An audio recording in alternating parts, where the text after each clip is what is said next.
Well, on Wednesday, President Obama described the scale of the Democratic defeat in the midterms as, quote, humbling. But he added that the way forward lies in finding common ground between Democrats and Republicans. Over the last 2 years, we've made progress. But clearly, too many Americans haven't felt that progress yet. And they told us that yesterday. And as president, I take responsibility for that. What yesterday also told us is that no one party will be able to dictate where we go from here, that we must find common ground in order to in order to make progress on some uncommonly difficult challenges. Well, not everyone feels that compromising with Republican demands is the best option for Democrats. Among them, Congressman Alan Grayson. He lost his Democratic seat in Florida's 8th District to Republican Dan Webster this week. Congressman Grayson says that the losses suffered by the Democrats are an outcome of the party's, quote, strategy of appeasement. Congressman Grayson joins us on the phone right now from Florida. Welcome to Democracy Now! Your thoughts on your defeat this week? Well, my defeat was part of a wave across the country that had Republicans winning because Democrats didn't vote. We have the results from the pre-election turnout. We don't have the results from the election day turnout yet. In my district, when you compare that to 2008, the Republican turnout in the early voting was down by 20%, and the Democratic turnout in early voting was down by 60%. And that wasn't true just in my district. That was true all around Florida and pretty much the whole country except for the West Coast and New England. And as a result of that, virtually every Democrat who won in 2008 by less than 10 points lost this year. There's only one exception out of 24. And there were 44 more Democrats who won by more than 10 points in 2008 who managed to lose this year because their Democratic voters didn't turn up. It's not a situation where Democratic voters decided to vote Republican. It's a situation where Democratic voters didn't vote. And when Democrats don't vote, Democrats can't win. And why did so many people stay home, in your estimation? I think it's because the Democratic leadership has failed to deliver to core constituents of the Democratic parties the thing that the Democrats wanted when the Democrats had 60 votes in the Senate, 59% of the House, and control of the White House. That's my view of it. We didn't vote on the Employee Free Choice Act. We didn't vote on immigration reform. And we controlled the agenda. This isn't a situation where we had votes and lost them in the House or the Senate. We simply didn't bring up these matters of crucial importance to various elements of the Democratic coalition when we had complete control of the agenda and enough votes to pass anything. Congressman Grayson, because you are still a congressman, you said on the floor of the House, you unveiled your namesofthedead.com, where you laid out the number of people who would die because of lack of health care. Can you talk more about that?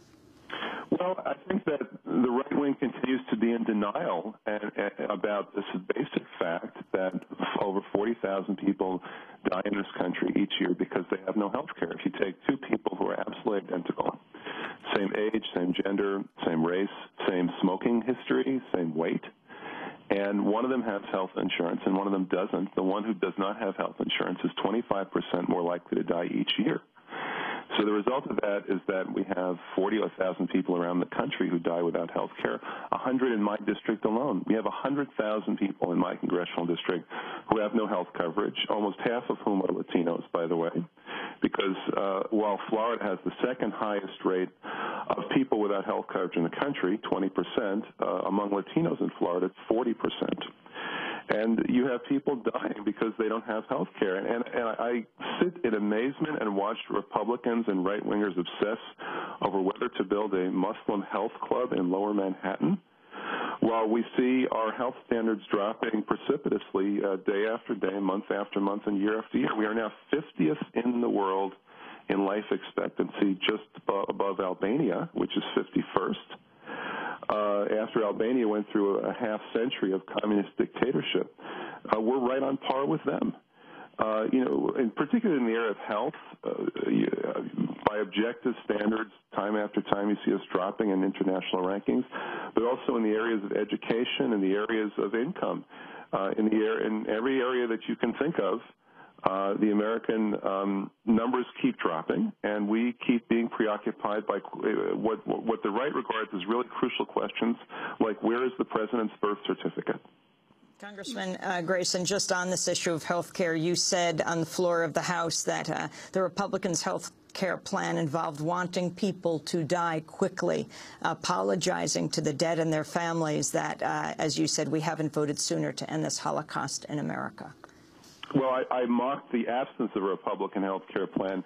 What I found was that when the president came to speak to us about health care, the Republicans claimed to have a plan, and they waved it around on the floor of the House, and it turned out that what they were waving around was actually blank pieces of paper. So I felt that was worthy of a speech and gave a speech and pointed out that what the Republican health care plan amounted to was don't get sick. And that's still true. I have yet to hear a single suggestion from any member of Congress who is a Republican about what to do about the 40 million Americans who have no health coverage. To this day, they have not come up with a single plan or even an idea about what to do about all these people in America who can't see a doctor when they get sick.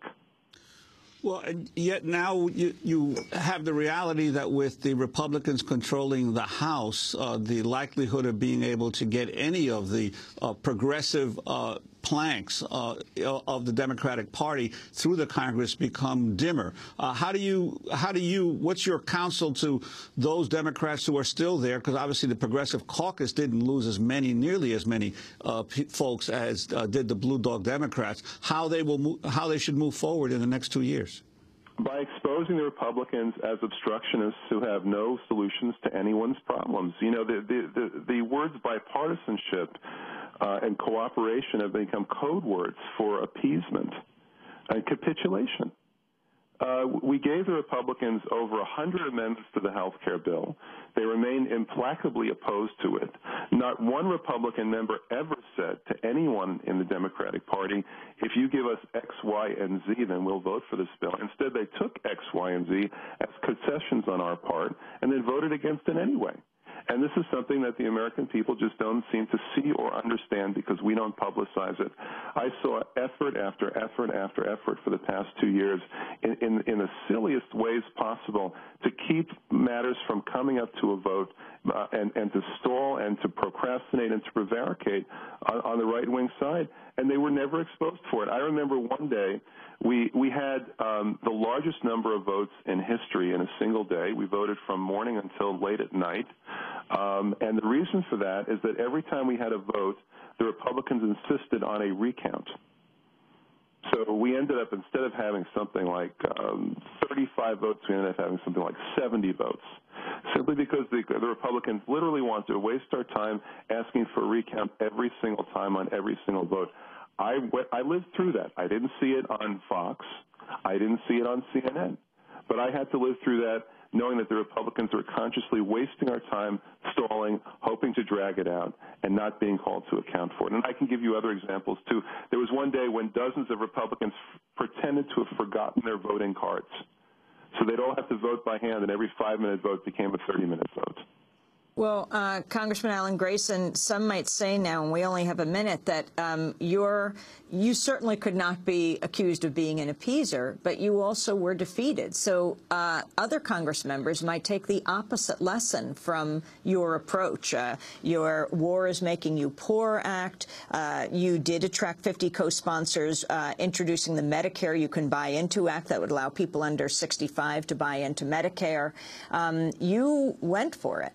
But then you lost your job.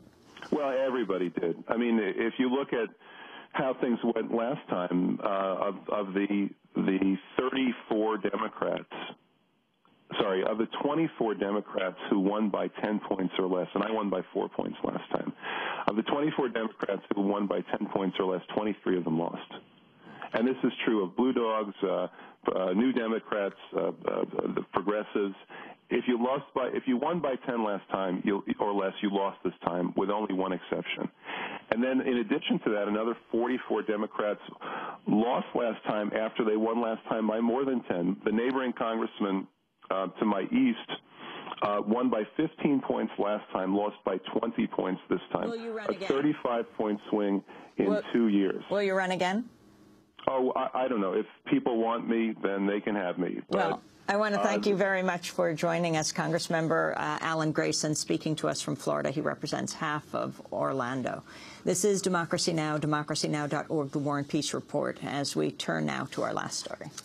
We turn now to an update on the fallout from the FBI raid